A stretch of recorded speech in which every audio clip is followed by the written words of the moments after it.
This is episode 1 of the Thumbnail Vault, where we wander the world strategically capturing resources to make our thumbnails more original.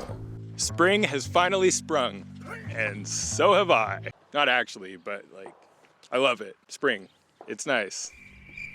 Now on to the things you'll need to participate. All you need is a camera. Headphones may also enhance the experience. All that really matters is that you can get into the zone. Today we're going to be focusing on taking pictures that we can use to make our thumbnails better. Be ready to photograph anything, but when you find something, ask yourself these 3 questions. Could this be used to tell a story? Is it possible to visually isolate this to make it easier to cut out in Photoshop? And lastly, can I capture this in a way that makes it easily recognizable? So when you find an element that you're ready to shoot, ask yourself the acronym S.I.R. So that stands for story? This may look like a poorly maintained lawn to you, but to me, it looks like opportunity. I see this being used in a thumbnail about a drought, or if you go close enough and get rid of all the grass, the cracked ground could look like the surface of another planet.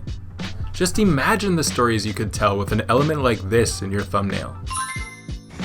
Isolate?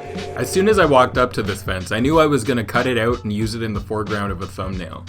And I held the camera as high as I could and shot downwards so that I could use the green grass in the background to isolate it. Then in Photoshop, I did my best to turn everything else green. Next, I went up to the select menu and selected color range. I did this several times, selecting different color ranges in the image to take everything out except for the fence. I decided to go a non-destructive method and put the fence on a layer mask. Recognizable? This basketball rim, not exactly ideal. Its shadow, however, perfect. If you answer yes to these 3 questions, you can rest yourself assured and answer, "Sir, yes, sir," and proceed with shooting your pictures. Alright, not bad. Here are the photos that I'm adding to the vault from today's photo walk. For some photos, like textures and backgrounds, you don't need to worry so much about isolation. Check out this trash can. It kind of looks like an ice cream cone. What kind of photos did you get?